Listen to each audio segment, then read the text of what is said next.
Hi అండి. అందరికీ నమస్కారం. Welcome to my channel. ఈ వీడియోలో ఏపీ ప్రభుత్వ ఉద్యోగుల సమస్యల పరిష్కారంపై సంచలన నిర్ణయం, షెడ్యూల్ విడుదల అంటూ అప్డేట్ రావడం జరిగింది. దీనికి సంబంధించిన పూర్తి వివరాలు ఈ వీడియోలో తెలుసుకుందాము. వీడియో అయితే ఎక్కడే కానీ స్కిప్ చేయకుండా ఎండ్ వరకు చూసేయండి. అప్పుడే ఇన్ఫర్మేషన్ పూర్తిగా అర్థమవుతుంది. అలాగే వీడియో చూస్తున్న ప్రతి ఒక్కరు వీడియోకి లైక్ చేయండి ఫ్రెండ్స్. ఈ వీడియోని తోటి ఉద్యోగ పెన్షన్ మిత్రులతో అయితే షేర్ చేయండి. కొత్తగా మన ఛానల్ చూస్తున్న వారు ఇంకా ఎవరైనా సబ్స్క్రైబ్ చేసుకోకపోతే వెంటనే మన ఛానల్ అయితే సబ్స్క్రైబ్ చేసుకోండి. సబ్స్క్రైబ్ చేసుకోవడం వల్ల నేను చేసే ప్రతి ఒక్క వీడియో మీ వరకు రీచ్ అవుతుంది. ఇంకా ఆలస్యం చేయకుండా వివరాల్లోకైతే వెళ్ళిపోదాము.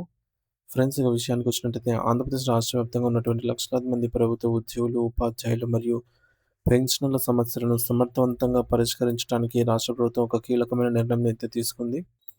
ఇందులో భాగంగా జిల్లా శాఖాధిపతులు అంటే హెచ్ఓడి మరియు సచివాలయ స్థాయిల్లో జాయింట్ స్టాఫ్ కౌన్సిల్ జేఏసీ సమావేశాలను నిర్వహించేందుకు ప్రభుత్వం తాజాగా అధికారిక ఉత్తర్వులను జారీ చేసింది. ఈ యొక్క సమావేశాల ముఖ్య ఉద్దేశ్యం ఏమిటంటే, ఉద్యోగుల గొంతుకను నేరుగా ప్రభుత్వం వినడం మరియు వారి సమస్యలను ఒక పద్ధతి ప్రకారంగా పరిష్కరించడం. ముఖ్యంగా 2026, 27 ఆర్థిక సంవత్సరానికి సంబంధించి ఈ సమావేశాలు ఎప్పుడు జరగాలనే అంశంపై ఒక పక్కా టైమ్ టేబుల్‌ను ప్రభుత్వం ప్రకటించింది. ఈ యొక్క షెడ్యూల్ ప్రకారంగా 3 వేర్వేరు స్థాయిలలో చర్చలు జరుగుతాయి. మొదటగా జిల్లా స్థాయిలో జరిగే సమావేశాల వివరాలను పరిశీలిస్తే, ప్రతి జిల్లా కలెక్టర్ ఆధ్వర్యంలో గుర్తింపు పొందినటువంటి ఉద్యోగ సంఘాలతో సమావేశాలు నిర్వహించబడతాయి. ఈ సమావేశాలు జూన్ 1 నుండి జూన్ 15 వరకు, అలాగే అక్టోబర్ 1 నుంచి అక్టోబర్ 15 వరకు మరియు వచ్చే ఏడాది ఫిబ్రవరి 1 నుండి ఫిబ్రవరి 15 తేదీ మధ్యలలో 3 పర్యాయాలుగా నిర్వహించాలని చెప్పేసి ప్రభుత్వం స్పష్టమైన ఆదేశాలను ఇచ్చింది. జిల్లా స్థాయిలో పరిష్కారం అయ్యేటటువంటి బదిలీ బదిలీలు, స్థానిక ఆర్థిక బకాయిలు మరియు కార్యాలయ సంబంధిత సమస్యలను ఇక్కడ చర్చించవచ్చు. ఇక రెండవ స్థాయిలో విభాగాధిపతులు హెచ్ఓడి కార్యాలయాల్లో జరిగే సమావేశాల షెడ్యూల్‌ను కూడా ప్రభుత్వం ఖరారు చేసింది.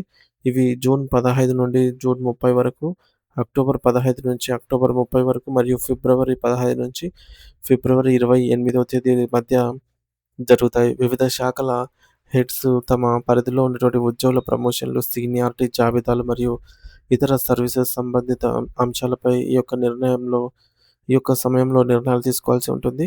చివరగా అత్యున్నతమైన సచివాలయ స్థాయిలో జరిగేటటువంటి సమావేశాల గురించి ప్రభుత్వం ఒక ప్రత్యేక మార్గదర్శకాలు ఇచ్చింది. జూలై 1 నుండి జూలై 15 వరకు, అలాగే నవంబర్ 1 నుండి నవంబర్ 15 వరకు మరియు మార్చి 1 నుండి మార్చి 15 తేదీల మధ్యలో ఈ సమావేశాలు నిర్వహించబడతాయి. రాష్ట్ర స్థాయి పాలసీ నిర్ణయాలు, పెండింగ్‌లో ఉన్నటువంటి ప్రధాన ఆర్థిక అంశాలపై ఇక్కడ తుది చర్చలు అయితే జరుగుతాయి. ప్రభుత్వం కేవలం షెడ్యూల్ ప్రకటించడమే కాకుండా, నిర్ణీత కాల వ్యవధిలోనే ప్రతి సమస్యకు పరిష్కారం చూపాలంటూ అధికారులను గట్టిగా ఆదేశించింది. మరి ఈ సమావేశాల నిర్వహణలో పారదర్శకతను పెంచడానికి ఒక ప్రత్యేక నివేదిక విధానాన్ని ప్రవేశపెట్టారు. ఇక జిల్లా కలెక్టర్లు ప్రతి సమావేశంలో చర్చించిన అంశాల వివరాలను మరియు తీసుకున్న చర్యల నివేదికను వెంటనే సంబంధిత పదులకు పంపాలి. అలాగే దీనికి సంబంధించినటువంటి ఒక కాపీని సాధారణ పరిపాలన శాఖకు అంటే జనరల్ అడ్మినిస్ట్రేషన్ డిపార్ట్మెంట్‌కు పంపాల్సి ఉంటుంది. అదేవిధంగా శాఖాధిపతులు తమ స్థాయిలోని నివేదికలను సచివాలయాలకు, అక్కడి నుండి సాధారణ పరిపాలన శాఖకు చేరవేయాలి. దీనివల్ల ఏ సమస్య ఏ స్థాయిలో పెండింగ్‌లో ఉందో ఒక పక్కాగా తెలుస్తుంది.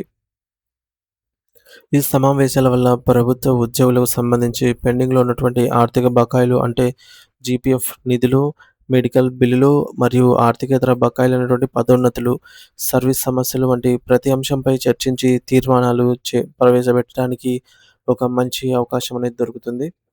మరి ఈ నివేదికలు ఉన్నతాధికారుల స్థాయికి వెళ్లి సమస్యలు త్వరితగతిన పరిష్కారం అయ్యేలాగైతే తోడ్పడతాయి. అయితే ఈ యొక్క సానుకూల నిర్ణయాల మధ్య ఉద్యోగుల ప్రధాన డిమాండ్‌లు కొన్ని ఇంకా అపరిష్కృతంగానే ఉన్నాయి. ముఖ్యంగా జూలై 1, 2023 నుంచి అమలు కావాల్సిన 12వ వేతన సవరణ సంఘం 12th పీఆర్సీ విషయంలో ప్రభుత్వం తక్షణమే స్పందించి కమిటీని నియమించాలని ఉద్యోగ సంఘాలు పట్టుబడుతున్నాయి. కొత్త పీఆర్సీ అమలు కావడానికి సమయం పడుతుంది కాబట్టి అప్పటి వరకు ఉద్యోగులకు వెసులుబాటు కల్పించడానికి కనీసం 30% మధ్యంతర భృతి ఐఆర్ ప్రకటించాలని వారు ప్రభుత్వాన్ని డిమాండ్ చేస్తున్నారు. దీంతో పాటుగా చాలా కాలంగా నిలిచిపోయిన కరువు భత్యం, డీఏ బకాయిలను వెంటనే విడుదల చేసేలాగా ప్రభుత్వం యుద్ధ ప్రాతిపదికన ఉత్తర్వులు జారీ చేయాలని ఉద్యోగ లోకం వెయ్యి కళ్ళతో ఎదురు చూస్తోంది. సో, జేఏసీ సమావేశాల షెడ్యూల్ వచ్చేసి 2026, 27కి గాను జిల్లా హెచ్ఓడి అలాగే సచివాలయ స్థాయిలో 3 విడతలుగా సమావేశాలైతే నిర్వహించేందుకు టైమ్ టేబుల్ అయితే ఖరారైంది. నివేదికల సమర్పణ. ప్రతి సమావేశంలో గూడా సమావేశం తర్వాత జరిగినటువంటి చర్చల వివరాలను, మినిట్స్‌ను జనరల్ అడ్మినిస్ట్రేషన్ డిపార్ట్‌మెంట్ జీఏడీ తప్పనిసరిగా ఆహ్, సాధారణ పరిపాలన శాఖకు అయితే పంపాల్సి ఉంటుంది. సమస్యల పరిష్కారం.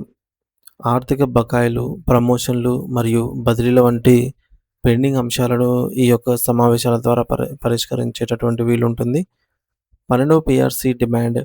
జూలై 2023 నుండి పెండింగ్‌లో ఉన్నటువంటి 12వ పీఆర్‌సీ ప్రక్రియను వెంటనే ప్రారంభించాలని ఉద్యోగులైతే కోరుతున్నారు. 30% మేర ఐఆర్. కొత్త వేతన సవరణ అమల్లోకి వచ్చే వరకు 30% మధ్యంతర భృతి ప్రకటించాలని ప్రధాన డిమాండ్ అయితే ఉంది. డీఏ బకాయిలు. పేరుకుపోయిన కరువు భత్యం బకాయిలను వెంటనే విడుదల చేసేందుకు ప్రభుత్వం జీవో జారీ చేయాలి. సో, మొత్తానికి ఆంధ్రప్రదేశ్ ప్రభుత్వం ఉద్యోగుల సమస్యల పరిష్కారం కోసం జిల్లా నుండి రాష్ట్ర స్థాయి వరకు కూడా జాయింట్ స్టాఫ్ కౌన్సిల్ సమావేశాలను నిర్వహించేందుకు ఒక స్పష్టమైన షెడ్యూల్‌ను విడుదల చేస్తూ ఉత్తర్వులు అయితే జారీ చేసింది. సో, మరి ఈ సమావేశాల ద్వారా ఉద్యోగుల పెండింగ్ ఆర్థిక మరియు సర్వీస్ సమస్యలను గుర్తించి, చర్చించి పరిష్కరించాలని అయితే అధికారులు ఆదేశించింది. అయితే ఉద్యోగ సంఘాలు మాత్రం ఈ యొక్క 12వ పీఆర్‌సీ నియామకం, 30% మధ్యంతర భృతి, ఐఆర్ ప్రకటన మరియు పెండింగ్ డీఏ బకాయిల విడుదలపై ప్రభుత్వం నుండి తక్షణ చర్యలను అయితే కోరుతూ ఉన్నారు. ఈ సమావేశాల నిర్వహణ ద్వారా తమ దీర్ఘకాలిక సమస్యలు కొలిక్కొస్తాయని చెప్పేసి ఉద్యోగ లోకం ఆశాభావం వ్యక్తం చేస్తోంది.